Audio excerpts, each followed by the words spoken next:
Beatrix Potter, was born in July 1866 and died in December 1943, and she was an English writer, illustrator, natural scientist, and conservationist.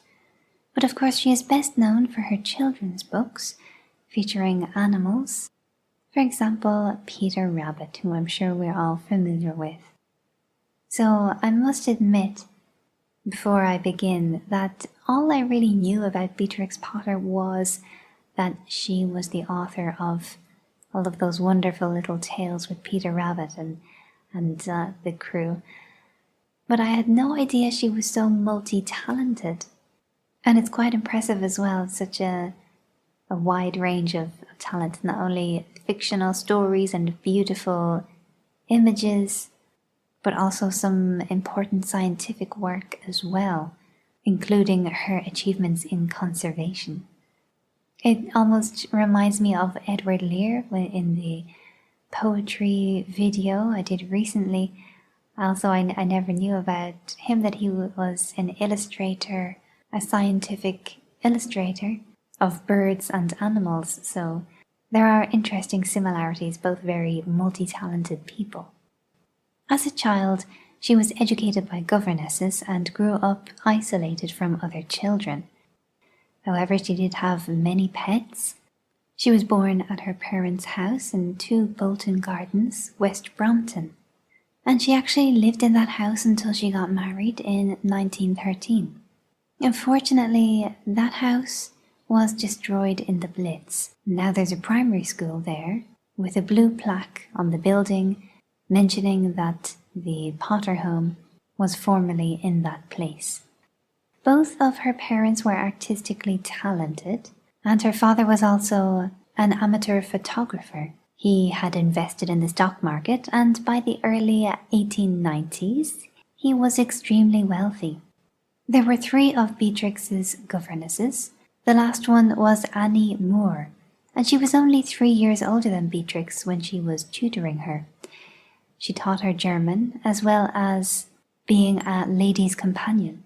A lady's companion, by the way, is when a woman of genteel birth acted as a paid companion for a woman of rank or wealth. I suppose very much like assistant these days. And Annie and Beatrix remained friends throughout their lives. Annie had 8 children, and they were lucky enough to be the recipients of many of Potter's delightful picture letters, and indeed Annie was the one who suggested that they might make good books. So Beatrix and her younger brother Walter grew up with few friends outside their large extended family, but they had many pets which they observed closely and drew endlessly. They had mice, rabbits, a hedgehog, and some bats even. I don't know how that would work out, along with collections of butterflies and other insects which they drew and studied. Apparently Beatrix was devoted to the care of her small animals, and she often took them with her when she went on holidays. During the summer holidays, up until she was 15, the family spent the holidays at Dalgeese, which was an estate on the River Tay in Scotland.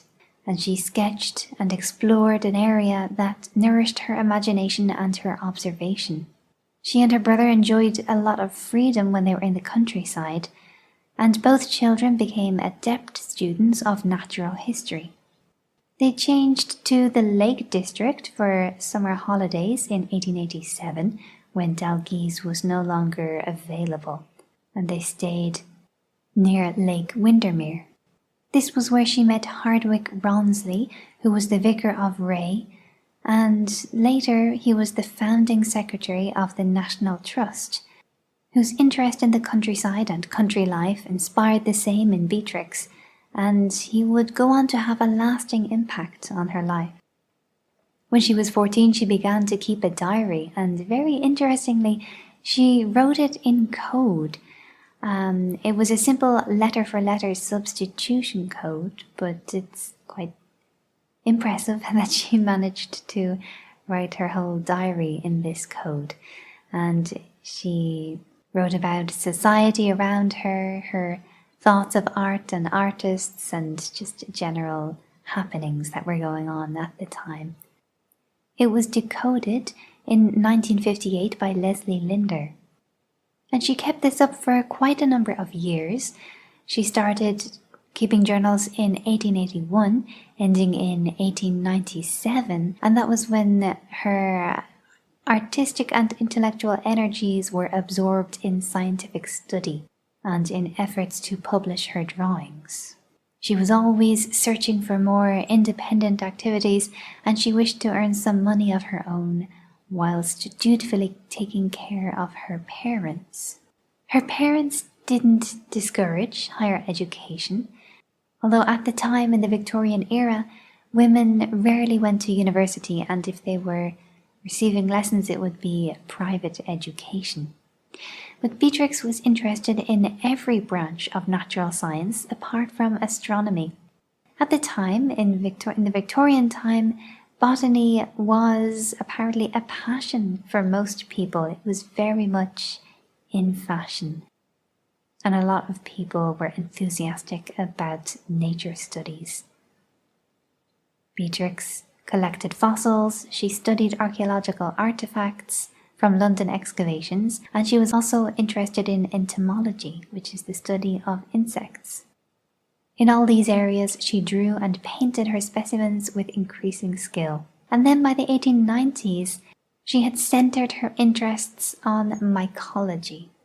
Originally, she was drawn to fungi because of their colors and evanescence in nature and her delight in painting them. But her interest deepened after she met Charles Mackintosh, who was a revered naturalist and amateur mycologist. She met him during a summer holiday in Dunkeld, in Perthshire, in 1892. He helped her improve the accuracy of her illustrations, he taught her taxonomy, and supplied her with live specimens to paint during the winter. Beatrix was curious as to how fungi reproduced, so she began microscopic drawings of fungus spores, and then she developed a theory of their germination in 1895.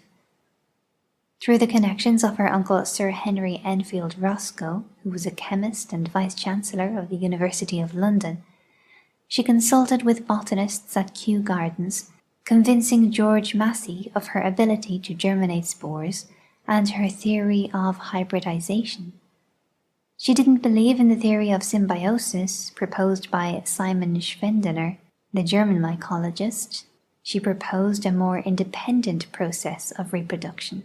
However, because of her sex and amateur status, she was rebuffed by the director at Kew Gardens, so she wrote up her conclusions and submitted a paper titled On the Germination of Spores of the Agaricinae to the Linnean Society in 1897. George Massey had to introduce the paper because, as a female, Potter couldn't attend proceedings or read her paper. However, unfortunately, she subsequently withdrew her paper when she realized that some of her samples were contaminated. She continued her microscopic studies for several more years. Only recently has her paper been rediscovered, along with the rich artistic illustrations and drawings that accompanied it. And only now is her work properly being evaluated.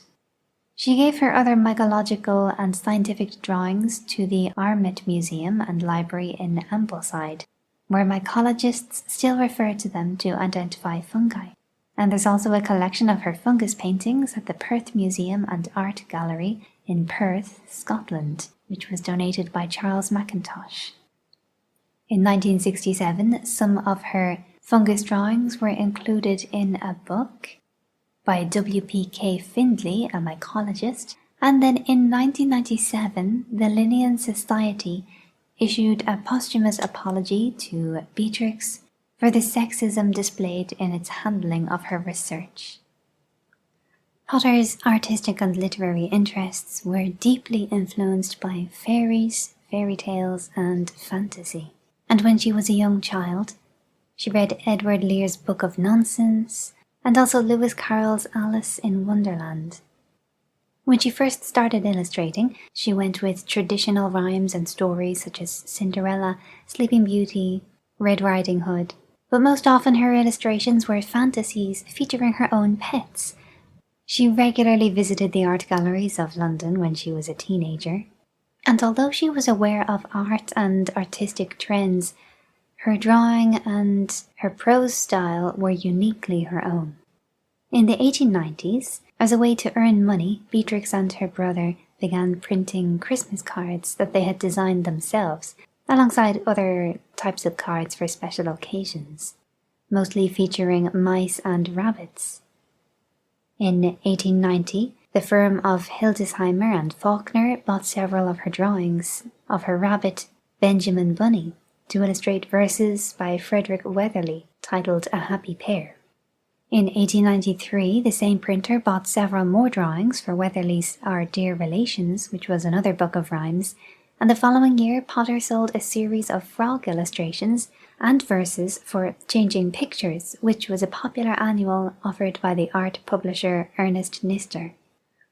She was pleased by her success and determined to publish her own illustrated stories. Whenever Beatrix Potter was on holiday in the Lake District or in Scotland, she used to send letters to her friends, illustrating them with quick sketches. Many of these letters were sent to her former governess, who we mentioned before, Annie Carter Moore, especially to Annie's eldest son, Noel, who was often ill. In September 1893, she was on holiday at Eastwood in Dunkeld, Perthshire, and she had no more to say to Noel in her letter, so she told him a story about 4 little rabbits whose names were Flopsy, Mopsy, Cottontail, and Peter, a very familiar line, and this became one of the most famous children's letters ever written, and of course the basis of her future career as a writer, artist, storyteller. In 1900 she revised her tale about the 4 little rabbits and fashioned a dummy book of it. However, she was unable to find a buyer for the work, incredibly, so she published it for family and friends at her own expense in December 1901. What a lovely Christmas present that would have been. It was drawn in black and white with a coloured frontispiece. Family friend Canon Hardwicke Rawnsley had great faith in Potter's tale, recast it in didactic verse, and made the rounds of the London publishing houses.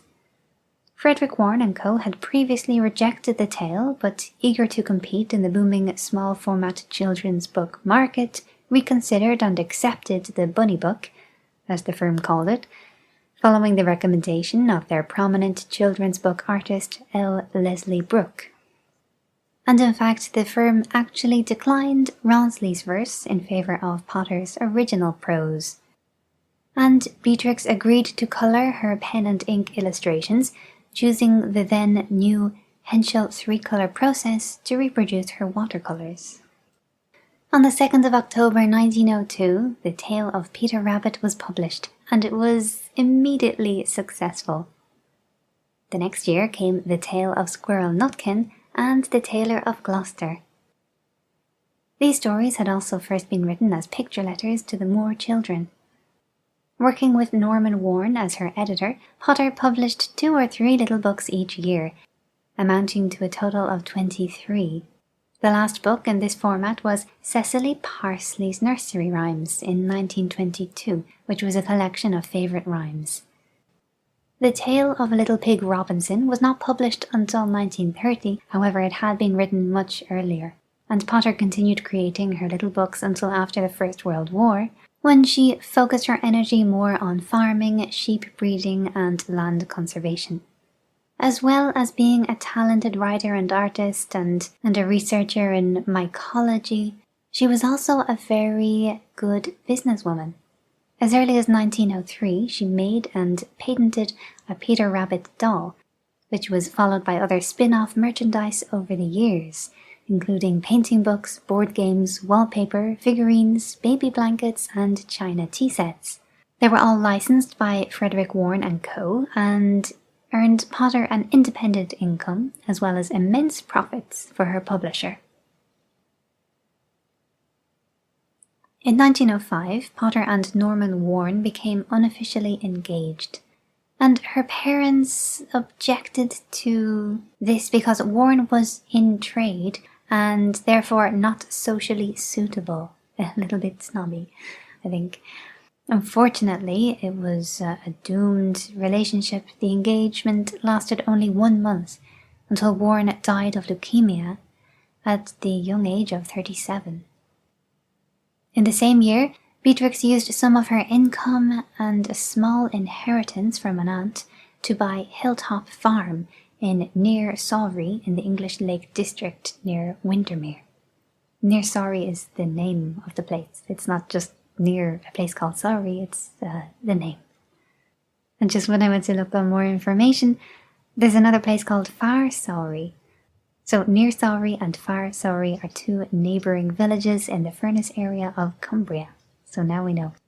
Before Warren died, the couple had probably hoped that Hilltop Farm would be their holiday home, but even after his death, Beatrix went ahead and bought it, as she had always wanted to own that farm and live in that charming village. And it is a very beautiful farmhouse. It's now owned by the National Trust, and it's preserved as it was when she lived and wrote her stories there. Very cute building. John Cannon, the tenant farmer, and his family agreed to stay on to manage the farm for her while she made physical improvements and learned the techniques of fell farming and raising livestock, which included pigs, cows and chickens, and then the following year she went on to add sheep. So fell farming, what is fell farming, you might ask? It is the farming of fells, as you might imagine, but a fell being an area of uncultivated high ground used as common grazing. It is a term commonly used in northern England, especially in the Lake District and the Pennine Dales. Elsewhere, the terms hill farming or pastoral farming are more commonly used. She realised she needed to protect her boundaries, and she looked for advice from W.H. Heelis and Son, which was a local solicitor's firm. And with William Heelis acting for her, she bought adjoining pasture, and then in 1909 she bought 20 acres of Castle Farm, which was across the road from Hilltop Farm. Her books written during this period, such as The Tale of Ginger and Pickles, which was about the local shop in Near Sawrey, and The Tale of Mrs. Tittlemouse, reflect her increasing participation in village life and show how much she enjoyed living in the countryside. She kept in close contact with William Heelis, as they needed to work together routinely in the management of these farms. And by the summer of 1912 he had proposed to her and she accepted, although unfortunately her parents disapproved again, so she didn't tell them immediately. They were not happy because Heelis was only a country solicitor. Very strange standards, I think. Potter and Heelis got married on the 15th of October 1913 in London. And they immediately went to live in Castle Cottage, which was the renovated farmhouse on Castle Farm. Hilltop remained a working farm, but was now remodelled to allow for the tenant family and Potter's private studio and workshop. At this point she settled into the partnerships that shaped the rest of her life: her country solicitor husband and his large family, her farms, the Sawrey community, and the routine of countryside life. The tale of Jemima Puddleduck and the tale of Tom Kitten are representative of Hilltop Farm and of her farming life, and reflect her happiness with her country life. Her father, Rupert Potter, died in 1914, and seeing as the First World War was just beginning, Beatrix persuaded her mother to move to the Lake District and found a property for her to rent in Sawrey. However, her mother was not so interested in the countryside as her daughter, and she became a bit bored, and she moved to Lindith Hoe, on the other side of Lake Windermere. Beatrix continued writing stories for Frederick Warren and Co. and fully participated in country life. She established a nursing trust for local villages and served on various committees and councils responsible for footpaths and other rural issues. She She became keenly interested in the breeding and raising of Herdwick sheep, the indigenous fell sheep. In 1923, she bought a large sheep farm in the Treadbeck Valley and restored its land with thousands of Herdwick sheep. This established her as one of the major Herdwick sheep farmers in the county, and she was admired by her shepherds and farm managers for her willingness to experiment with the latest biological remedies for common diseases of sheep, and for her employment of the best shepherds, sheep breeders, and farm managers. By the late 1920s, Beatrix, along with her hilltop farm manager Tom Story, were rather famous in the sheep world for their prize-winning Herdwick flock, and she often served as a judge at the local agricultural shows. In 1942, she became president-elect of the Herdwick Sheep Breeders Association, which was, in fact, the first time a woman had ever been elected, but unfortunately she died before taking office. She had been a disciple of the land conservation and preservation ideals of her longtime friend and mentor, Canon Hardwick Rawnsley, and she supported the efforts of the National Trust to preserve not only the places with extraordinary beauty, but also the heads of valleys and low grazing lands that would be irreparably ruined by development. And she was also an authority on the traditional lakeland crafts, period furniture, and stonework. When she bought farms, she restored and preserved them, even going so far as to make sure that each farmhouse had a piece of antique lakeland furniture within it. She wanted to preserve not only the Herdwick sheep, but also the way of life of fell farming. And in 1930, she and her husband became partners with the National Trust in buying and managing the fell farms, including the large Monkconiston estate, which was composed of many farms spread out over a wide area of northwestern Lancashire, and Beatrix was the de facto estate manager for the Trust for 7 years, until the National Trust could afford to buy most of the property back from her. She was widely respected, but there were some people who complained a bit about how they thought that she had used her wealth and position to buy the properties before they had been made available to the public. Throughout her life, she continued to write stories and draw, although mostly for her own pleasure. And her books in the late 1920s include the semi-autobiographical The Fairy Caravan. During her lifetime, it was published only in the United States and not until 1952 in the UK. Beatrix was a generous patron of the Girl Guides, whom she allowed to make their summer encampments on her land and whose company she enjoyed as an older woman. Beatrix Potter and William Heelis enjoyed a happy marriage of 30 years. They continued their farming and preservation efforts throughout the hard days of World War II. They had no children, but Beatrix played an important role in William's large family, and she especially enjoyed her relationship with several nieces who she helped educate, as well as helping out her husband's brothers and sisters. She died of complications from pneumonia and heart disease on the 22nd of December 1943 at Castle Cottage. She left nearly all her property to the National Trust, with over 4,000 acres, which is 16 kilometres squared, of land, 16 farms, cottages and herds of cattle and Herdwick sheep.